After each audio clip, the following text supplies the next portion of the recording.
Today's lesson is on steam systems. I assume you've already taken the previous lesson on steam system basics, which taught you all about steam and the basics of steam and the equipment of steam. This one is actually talking about the systems and how the systems actually work.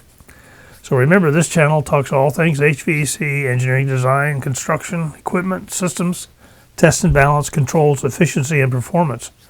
Before we start, I'd like to ask you a big favor, and that's to become a subscribing member if you're not already. To do that, you just have to push that subscription button down below. Give me a thumbs up if you like the video.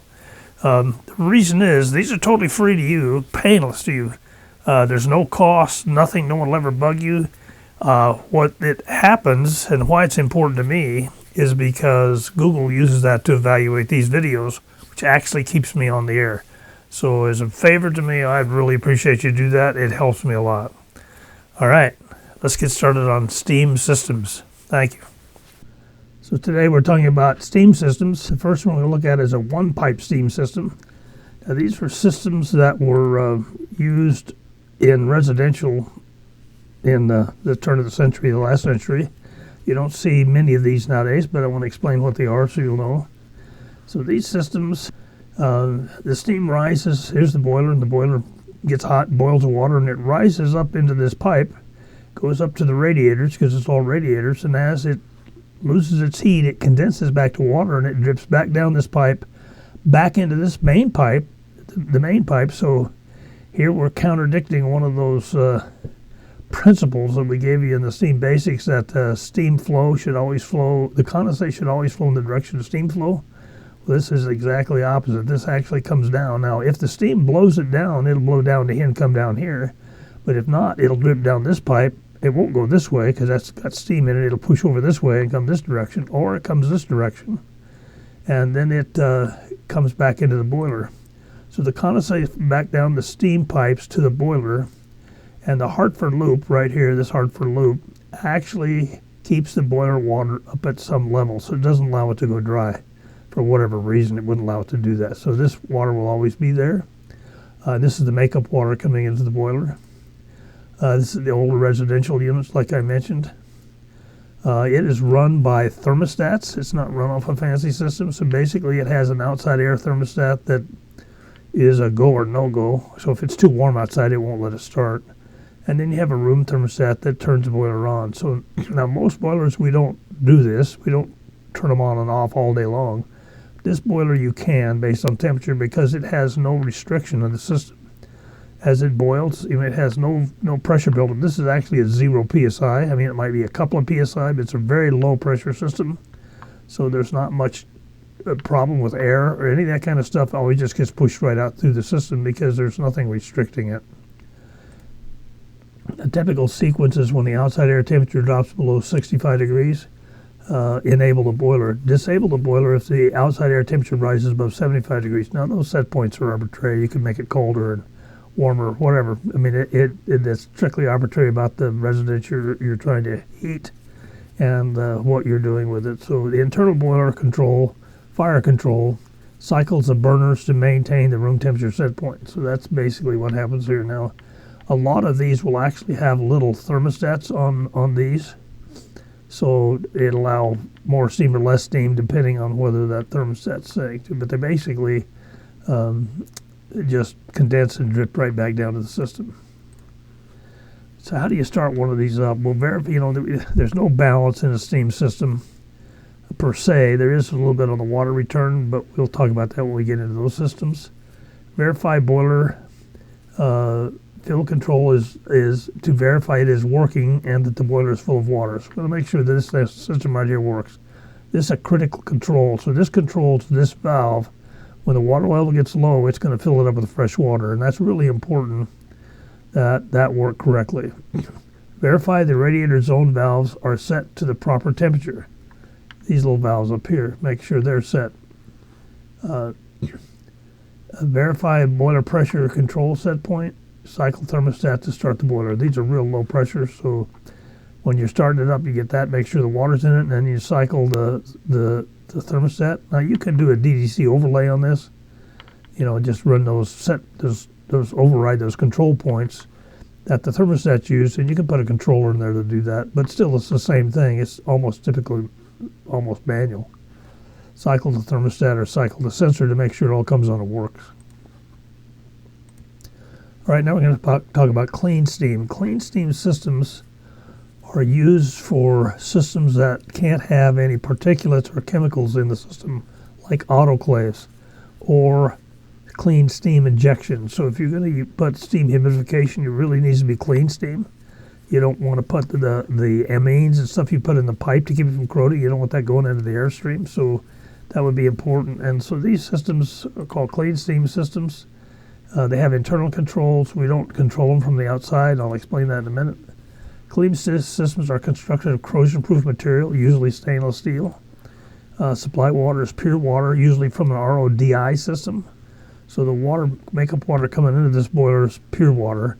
And that's why it's important that this clean steam boiler has to have a way to heat it. It can't use conductance because this water will not conduct electricity. So it can't have two probes in there that heats the water by getting hot with electricity between the probes. That actually won't work. It needs to be a different way. Most of these in bigger systems have a steam bundle inside here, and it uses regular dirty steam to heat the water in here to make it clean steam. Or it has cowl rod heaters, electric cowl rod heaters in it directly. All condensate is discharged to drain. None is allowed to come back to the boiler, so that all condensate is dumped because these systems are high purity and they couldn't afford any impurities to get back into the boiler. Normally low steam pressure, 5 to 10 psi, because these don't take high psi and steam here doesn't, so they don't need that. A typical control sequence is a system should be enabled based on a scheduled input or directly from the operators. You know, they may start it every morning, or they may let it run for a season, or may run all the time, depending on what they're doing and what the building is. The boiler includes internal controls that control the fire control for pressure control. Integrate building controls only provide system schedule or input for the operators. The system is activated when the end users are required. If clean steam is for humidification, then it will operate when humidification is required. Typical startup procedures: verify the water fill control to verify it is working and that the boiler is full of water. Verify that all steam trap shut-off valves are open. So we want to make sure that all these trap valves in and out are open. Verify that steam traps are installed to relieve air pressure during startup. So basically, remember the traps, there's two kinds of traps. There's a float trap and then there's a thermostatic trap. We have to make sure that these have the thermostatic trap, so when they're started up, that they push the air out of the system, and they should have a vacuum breaker and a steam vent, so that if once it's turned off and it condenses, it doesn't block it, lets the vacuum, it doesn't suck a vacuum, it lets that vacuum in there. Verify the boiler pressure control set point is correct. Cycle on and off to control to make sure that it actually works. All right, so now this is a two-pipe steam system gravity return. So this is has a steam pipe delivering the steam, and it has a separate pipe bringing the water back to the boiler with a gravity return, which means in this system, the uses have to be higher than the deaerator or condensate system, so you can gravity flow it back to it. So there's no problem with letting gravity flow this back to here. And then of course this collects the water. In this case it's a deaerator, and in the basic course you learn how that works. And so when the boiler gets low on water and this water control says I need water, it turns on the feed pumps, and the feed pumps pump water over here to fill the boiler, and that keeps it full. But this here collects all the condensate coming back, because the reason we need that is because could be load. When you require a load, the steam comes out and it condenses and flows back. Well, there may be a lag between. Well, there definitely will be a lag between the water required here for the load and the water required here for condensate. That they need some shoulder work here so that they can take water that, this boiler could have a big load and empty a lot of water and then go to no load, and so this may be low on water and it can feed this water back here. Now both these systems have a water fill control, fill controls here, and they have a fill control here from the deaerator. So the fill control for this, water fill control comes in and fills the deaerator when it needs it. It's got a level control. And then this level control here runs these pumps to take the deaerated water and put it in the boiler. So that's the way the makeup works. The condensate basically goes to the load and through the coils or heat exchangers. Comes back in condensate, comes to this drain and drains down in vertical in gravity drain. And there's also points on the supply line. We keep pipes in there so it drains back down. This trap here has got a dead leg here, so anytime you take a pipe up like this from the main, it has to have a dead leg and a condensate trap to direct that condensate and put it back to the drain. So this necessitates that this tank be lower than this main and all these coils, or else you can't use a gravity drain. So they also have control systems, and it can be self-contained, but really what we use a control system for is to monitor the outside air temperature and to enable the boiler, enable the deaerator, and then to cycle these pumps on and off when they're needed. These can be hardwired, but normally it's done through a system. And then, of course, we have room thermostats that are controlling these coils. System shown is a single pressure system. If you need more than one pressure, then your system is a high pressure, and if you need lower pressures, you put pressure reducing valves utilized to do multiple steam pressures of need. The supply pipe must slope in the direction of steam flow. So in other words, this pipe must slope this direction.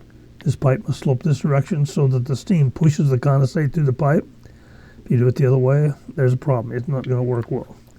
Condensate pipe is sloped for gravity flow. So this pipe here that is sloped back to the tank. Typical sequence is the system shall be enabled based upon a seasonal schedule or directly from the operators. The system is kept hot by being enabled 24 hours per day. Internal boiler control shall cycle the burner to maintain leaving boiler steam pressure. The aerator internal control shall cycle the circulation pump and feed pump and modules. The steam valve to modulate the steam valve is required.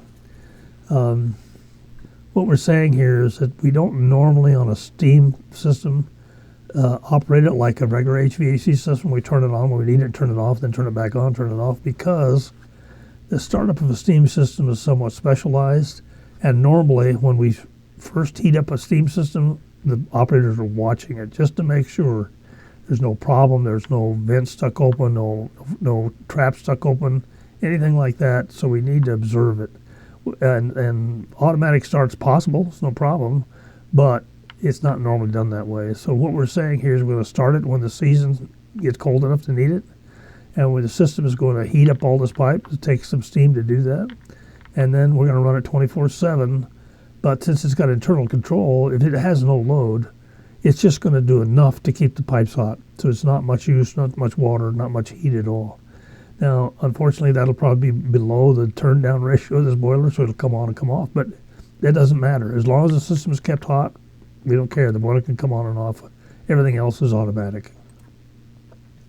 A typical startup of the system is verify the boiler water fill control is verify it's working and that it's set correctly, and that the boiler is full of water. Verify that the deaerator water fill control is working, that the deaerator feed system is working properly. Verify that all steam taps shall be all valves are open. Verify steam temperature traps are installed to relieve the air pressure during startup. So we got to have both floats to get rid of the condensate, and we have to have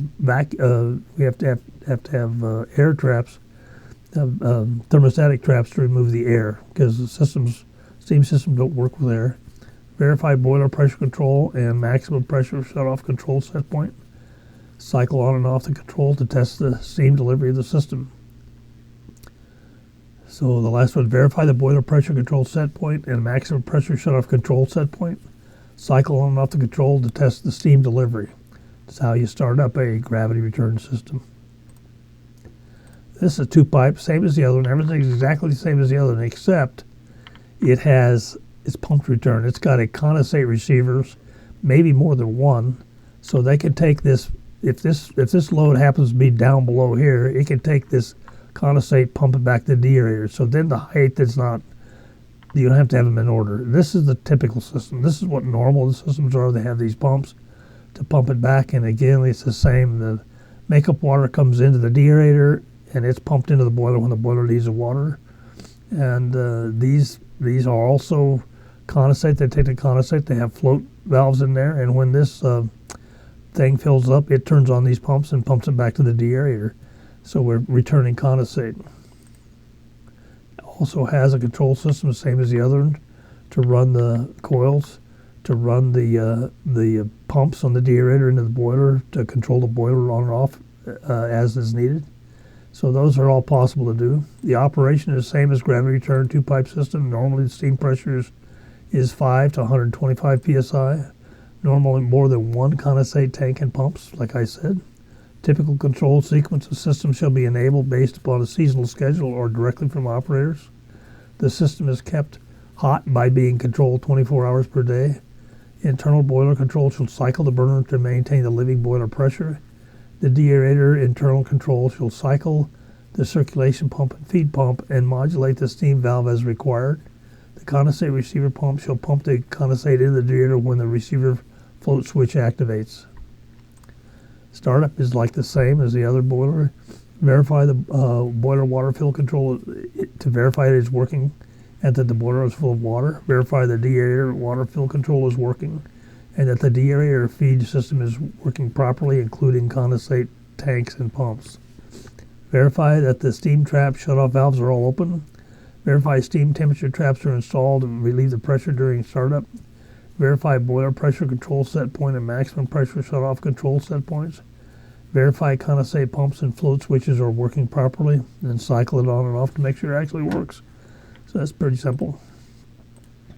Now this is the same as the other one, except it's got a special pump. It's a vacuum system. So this one, everything else is the same on the system except the condensate drain line is under a vacuum. Instead of letting these traps just flow normally, it's under trap. Now what does that do? This is a vacuum condensate receiver, and it's producing this vacuum. So this makes the traps work much better because it's negative pressure now on the backside, so it sucks it out of the trap. And it allows these systems to actually go up instead of just all down, so you can actually do that. And the condensate system will handle a lot more condensate because it's got a pressure reduction to get down to this device. And of course, this device was explained in S-17 of system components, and I'll tell you exactly how that works. And of course, control system exactly the same as the others. Advantage: the vacuum condensate allows faster return to boiler, reduces condensate pipe size requirements, improves heat transfer efficiency by removing air from the system, faster warm-up times, ability to lift condensate from more than a gravity system, improves total system performance. Disadvantages: increased complexity makes maintenance harder, higher initial cost, trap maintenance is of much more importance. So when you have a system that's just got a normal condensate pump on it and you have a trap that sticks open, you know, it's a pain because it allows live steam into your system. You can't do that. But on a vacuum system, it now starts taking up the capacity of the vacuum system. So it is a little more trap maintenance on this. Maintenance we should be doing anyway, but this system is much more susceptible to it. These systems normally don't undersize the condensate, even though they can because it's under vacuum. But they normally size these just in case. And to tell you the truth, when we have these, we still run this to gravity. You know, slope it so it could drain by gravity if it have to, or to assist the vacuum in pulling the condensate down. Typical control sequence is the system shall be enabled based upon a seasonal schedule or direct from the operators. The system is kept hot by being enabled 24 hours per day. Internal boiler control shall cycle the burner to maintain leaving boiler pressure. The deaerator internal control shall cycle the circulation pump and feed the pumps and modulate the steam valve as required, doing its normal job as a deaerator. The condensate receiver's vacuum pump shall maintain a vacuum when the condensate system and the condensate pump shall feed into the deaerator when the receiver float switch activates. So this is pretty much start and stopped when the system is enabled. And when you looked at S-17, you understand how these actually work. All right, it's typical startup procedure. Verify the boiler water fill control to verify it is working, that the boiler is full of water.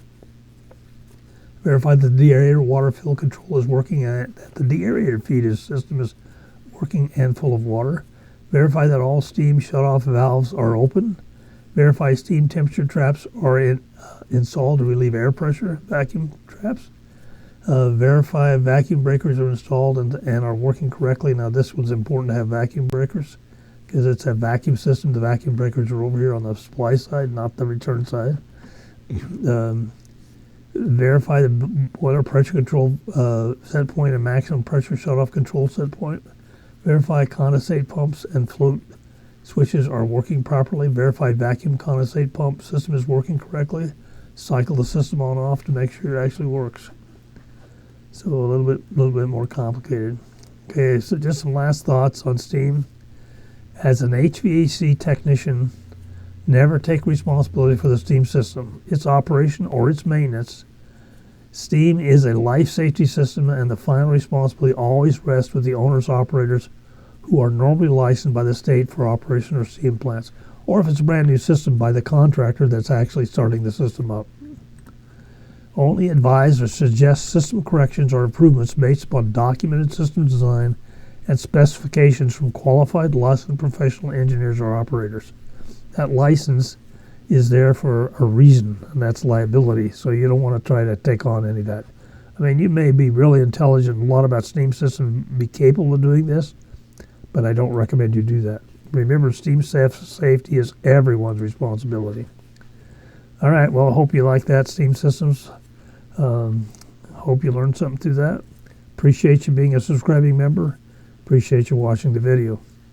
Have a great day, and I'll catch you on the next video. Thank you.